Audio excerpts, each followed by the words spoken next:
Okay, so good Erev Shabbos. Um, you know, epidemics are very much on everyone's mind these days, and it's hard to escape this topic. The news is saturated with discussions of viruses and how to slow the spread and flatten the curve using a variety of different mitigation tactics. Now, among the mitigation tactics that almost all of us are experiencing ourselves are social distancing and stay at home orders.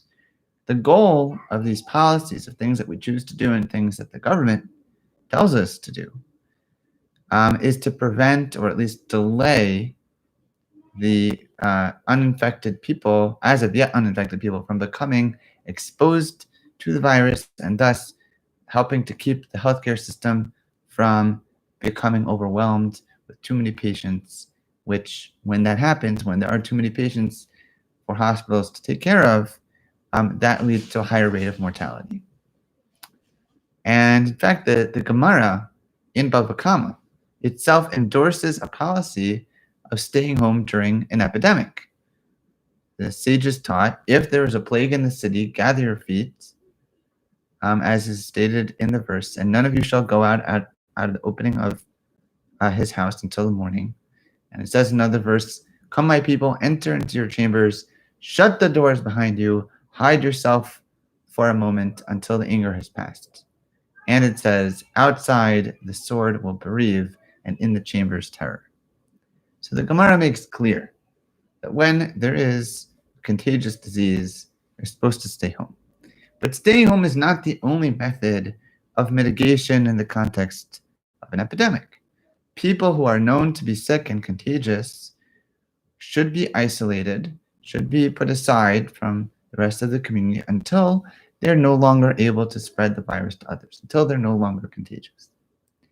Well, before we even arrived at Parshat Tazria-Metzora, the Torah reading for this week, well before, months ago already, there were many rabbis and other Jews who noted that the most extensive discussion of disease anywhere in Tanakh, and particularly in the Torah, is in Tazria-Metzora, which we are reading this week. The Torah tells us that one who contracts tzarat, one who contracts a type of skin disease, sometimes it's translated as leprosy, although that's probably not accurate.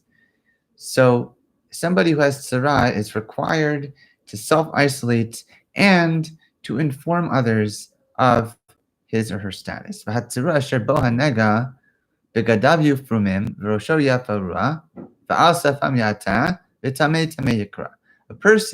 who has tzarat is supposed to tear his clothing, uncover his head, cover his face, and he's supposed to call out tameh tameh, that he's supposed to inform people that he's sick. It sounds like basically isolation and then contact tracing, or at least informing contacts to stay away from him. And then it says, call yemei asher hanega bo yitma tamehu badad yeshev michut lamachane moshe. The whole time that he has this disease, that he's sick, he stays impure, he continues to be impure, and he has to live alone outside of the rest of the community. And the question is, why does the Metzora, the person with this disease, need to live alone and separate from the rest of the community? What is the point of this mitzvah? Now, as you might expect, there are a number of commentaries who interpret this as the Torah giving us a public health policy. That commentators as diverse as Ibn Ezra, the Chizkuni, the Meshech Chachma, as Bechor Shor, they all lived in different times, lived in different places, different geographic locations and contexts, but they all came to the same conclusion, that tzarat as a skin disease is something that's contagious, it's a naturally occurring disease, and the reason the Torah is telling us that the Metzora, who is confirmed to have the disease, has to separate from the public is in order to prevent others from becoming sick too. Now that seems like a very reasonable reading of the text at first, until we realize that there's a number of problems with that approach. Because, first of all, Professor Nechama Leibowitz writes that if the Torah is really trying to protect the community from harm, then why does it limit its public health advice to this particular disease? There are lots of contagious diseases it could have told us about. Why not inform us about other diseases? Why not talk about other sources of danger to public health in addition? Why have two parshiot dedicated to just this one very specific disease? Rav Yaakov Kamenetsky points out that there's even more problems. The Torah says that the Metzora is not supposed to be people who have tzarat in the Bible stories seem to prove that the disease cannot be something that's contagious.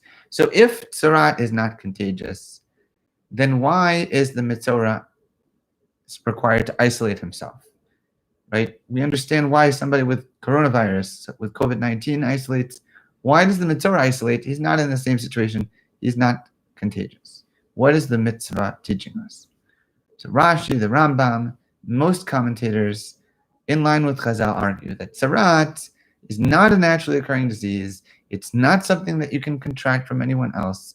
You only get this disease if you've sinned, particularly in the area of lashon hara, of slanderous speech, and gasut haruach, of showing extreme arrogance. Now, the most famous case of tzarat in the Torah is when Miriam criticizes her brother Moshe, speaking to Aaron, and she contracts this disease, tzarat, as punishment. So that seems to support this reading of tzarat.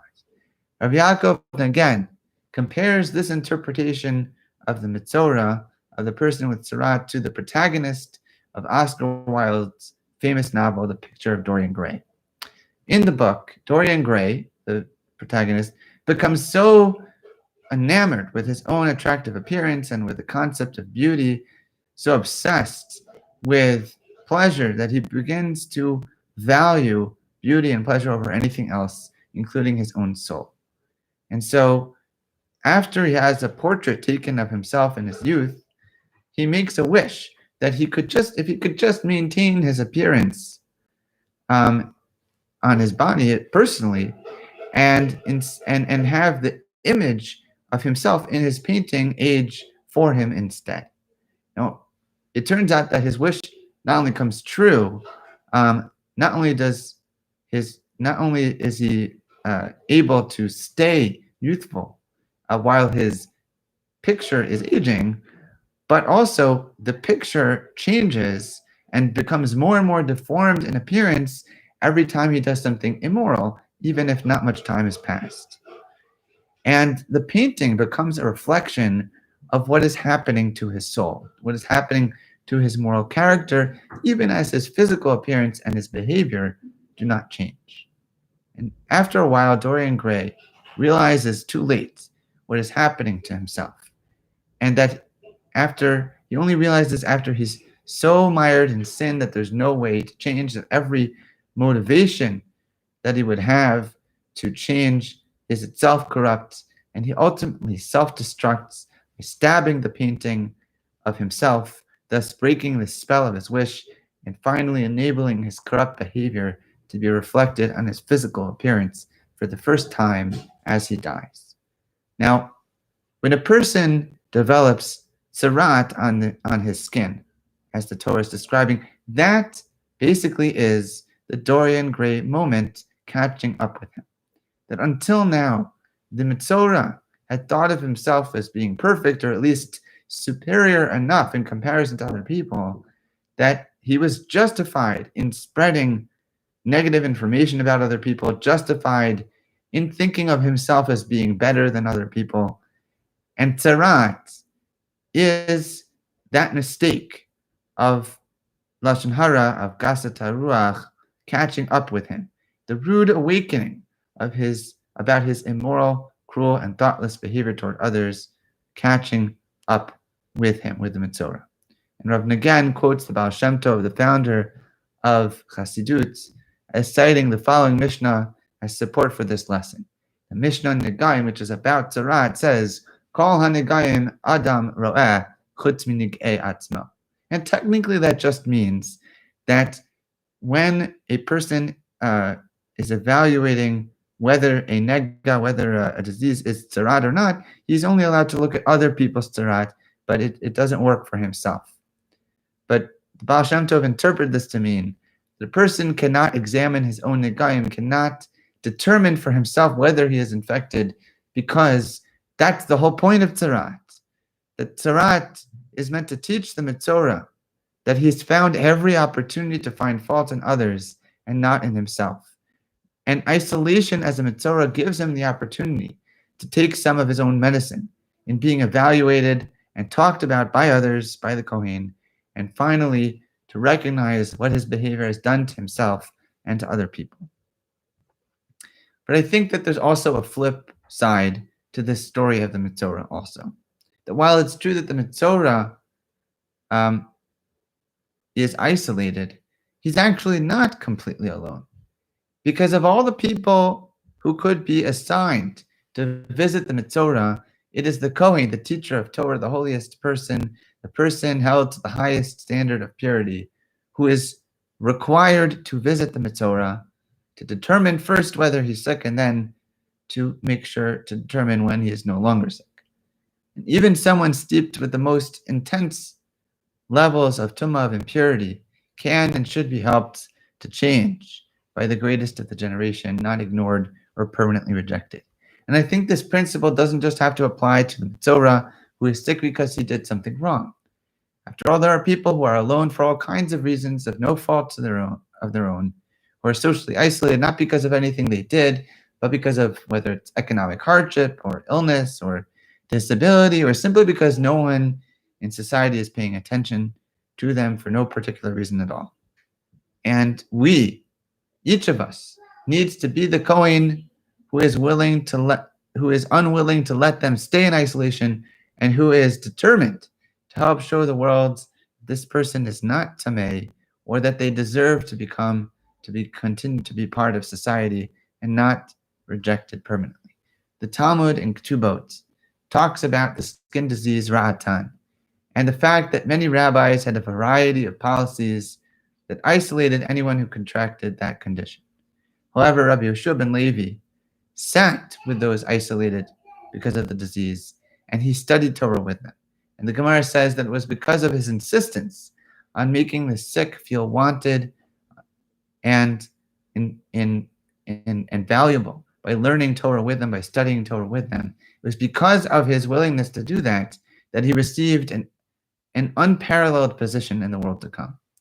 In the early 20th century, Rav Aryeh Levine, the tzaddik of Yerushalayim, was similarly known for visiting the poor and imprisoned, for spending time with and providing for those who felt most alone. During a cholera epidemic in the late 19th century, Reb Chaim Soloveitchik, Reb Chaim Brisker, the Rav's grandfather, instructed the residents of the town not to leave anyone to die alone in the streets, even though the disease is highly contagious. He said he felt that no one should be left completely alone. It did not reflect the dignity of human beings, of Tzelem Elokim, even if there is a risk in trying to protect them. And Reb Chaim himself personally helped bring sick people to safety, even though it meant putting himself in danger. During this pandemic of the coronavirus, we are certainly required to stay home, to isolate if we're sick, and to try to save lives in that way. We should use this time alone to take a good look at our own Dorian Gray pictures, to contemplate the ways in which we have consistently undervalued the time and dignity of other people. We need to consider how we have damaged our own souls and our obsessions with our own strengths and with the flaws of everyone else. We need to refocus our energies into supporting other people rather than in tearing them down.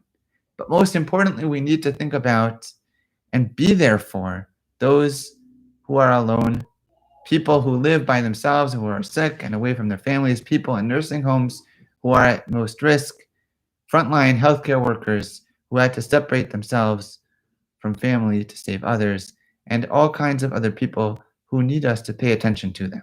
And if we can do that, if we can reach out to others and find ways to help people in the midst of our isolation, that hopefully we'll emerge from this crisis a stronger community than ever, and this isolation, and be able to be a community not of Dorian Grays, not of people who have to sit alone and say tameh tameh, but rather people who can see the best in each other and be there for each other in all times and always. I want to wish you a safe and a good Shabbos.